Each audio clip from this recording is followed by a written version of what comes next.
Hello and welcome to the Queber channel. I am Jason, your host.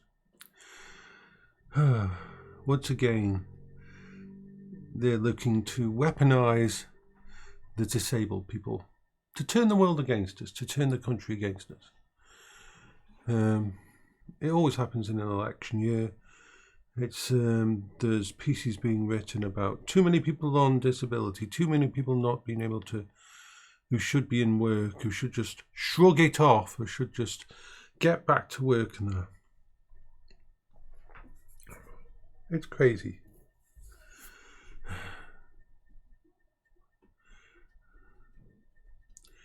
The system is already set up to penalise, to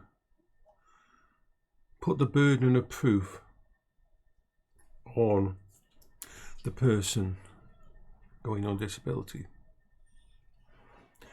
It's not an easy thing, and it's one of the big stresses that disabled people face all around the country is, when are they going to review me? How hard is it going to be? Will they deny it and I have to go to appeal? And remember, these are disabled people. Maybe it is too easy to get on disability these days, but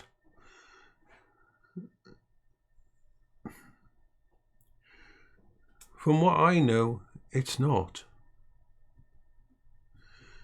When I was told that I should go on disability in 2019, I was told by multiple charities and multiple agencies that it's going to be extremely hard to get on disability.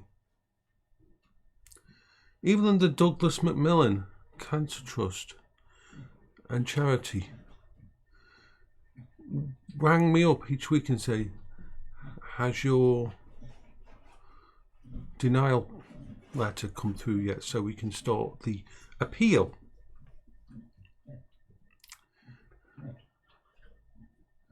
Everyone expected it to fail because that's the norm.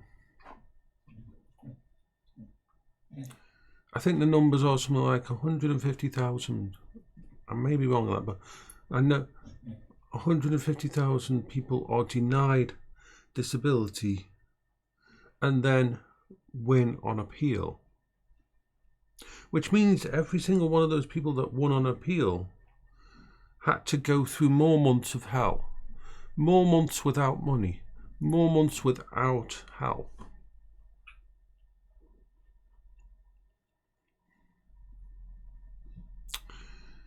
No one I know who's on disability sees it as a free thing. No one. The disabilities and benefits system is so focused towards making a productive member of society.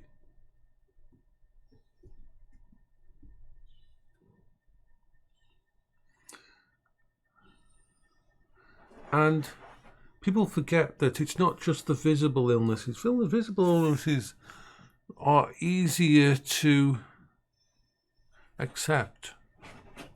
If you've lost a leg, if you're in a wheelchair,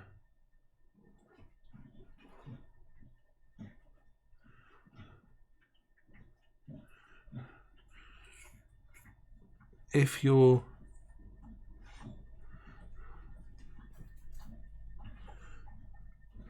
blind,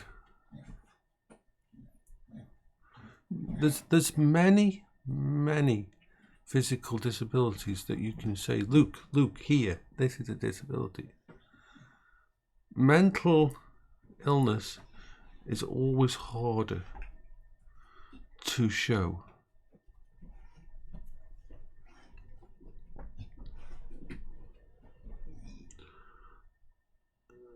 When I say that I'm officially diagnosed with ADHD,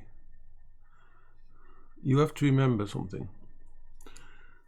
I went into that assessment with with my very own mental health expert saying we probably won't be able to get this for you because your mum's got dementia and she can't be here to advocate for you. You don't have contact really with your sister, so she can't be here, and she wasn't there as close to you as a child. And because these are a whole of life thing, you're missing out like 70% of the proof that you need for them to assess you.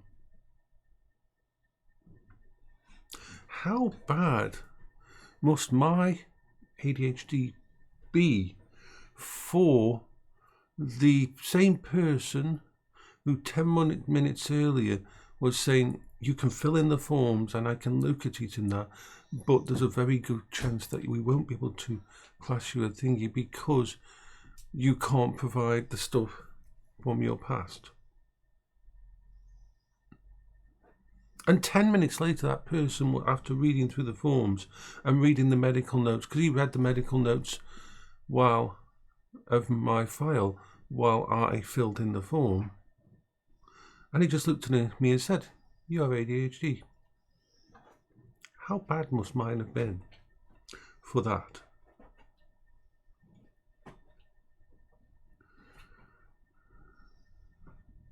And my official diagnosis of bipolar type 2 means I spend nearly all my life in deep depression, which makes a hell of a lot of sense to a lot of things. And then for all of my medical team to say, we need to get the ball rolling on autism because we pretty damn sure that it's there as well. It was never me going, oh, I want this, oh, I want this, I want this label. And when it came to disability, when I was actually rang up by the DWP and they said to me something that's almost unheard of, that you've been flagged as severely disabled, this is what we can do for you. Everybody in my mental health team was so surprised that it went through without appeal, because people on mental health problems usually have to fight so much to get it thingied. Now we can look at this two ways.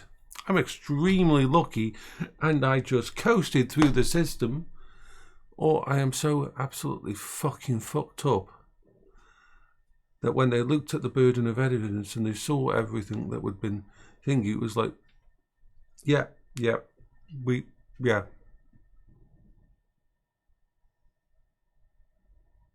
It's like Paola. In the last 2 years of Paola's life,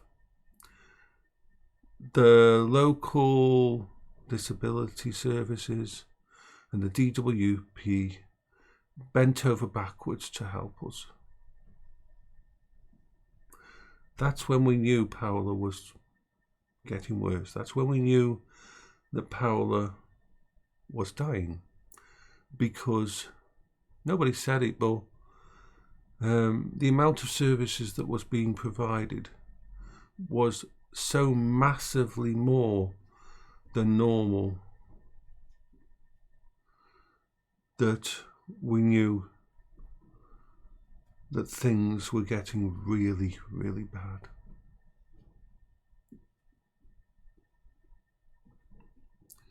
Yes, there is people on the benefit system who shouldn't be on there, that should be back at work, that should be thinking in.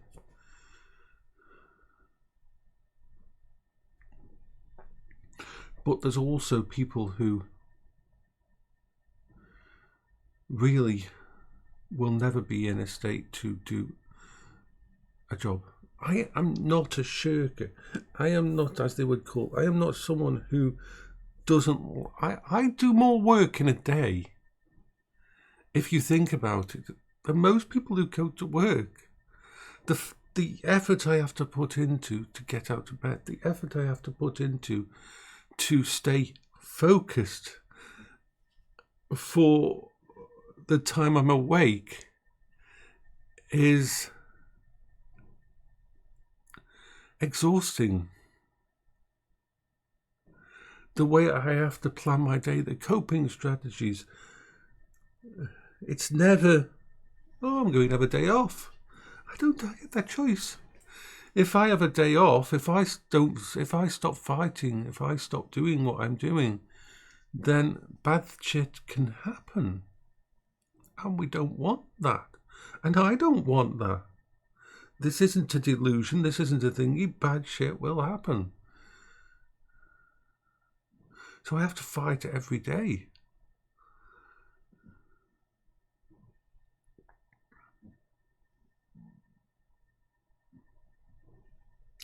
And let's not forget, for 18 years of my life, I was driven to my own mental self-destruction to do the job of 3 different nurses from 6 a.m. to midnight every single day,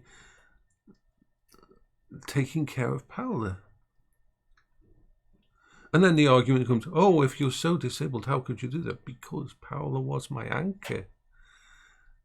Because from the moment I met Paola, every part of my coping strategy was built around this amazing woman.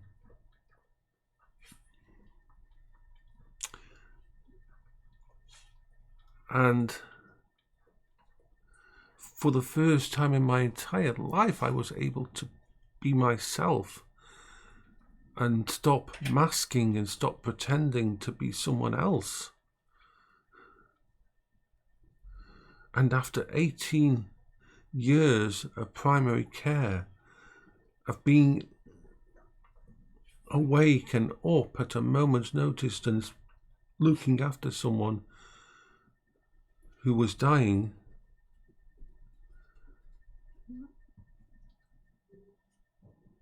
my brain is so far gone, it's never going to go back to normal balance. And that isn't me thinking, that is just a simple fact.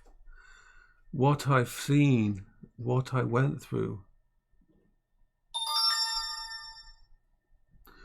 On the one hand, my coping strategies are absolutely amazing. And all the stuff I've got in place is absolutely amazing.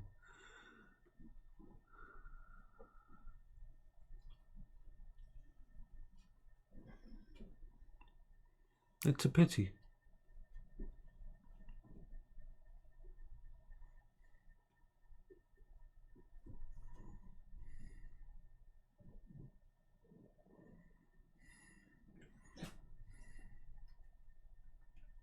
Part of me wonders, what if you found someone else like that? What if you could do that again for someone? Would that you be able to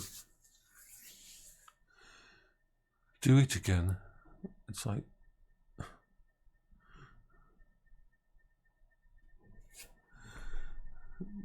I am so far beyond burnout. It's amazing that I'm still functioning. Hello, Paola. Paola's here.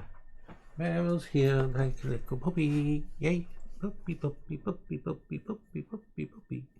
That's what the bear is. She's a puppy. That's a little baby.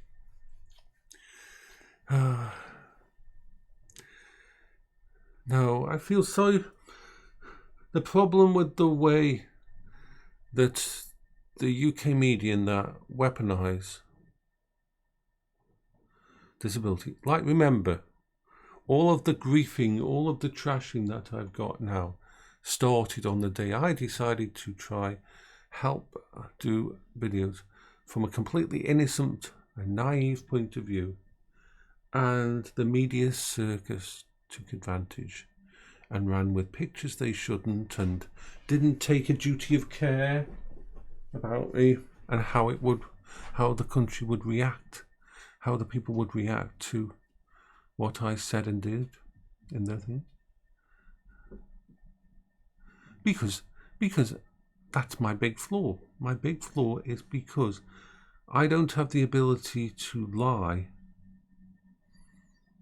and deceive, except in extreme circumstances, which when I do, it breaks me when I do it.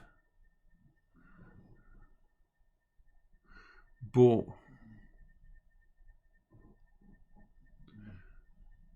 I judge, my blind spot is that I judge that everybody else is being honest to me as well. It hurts.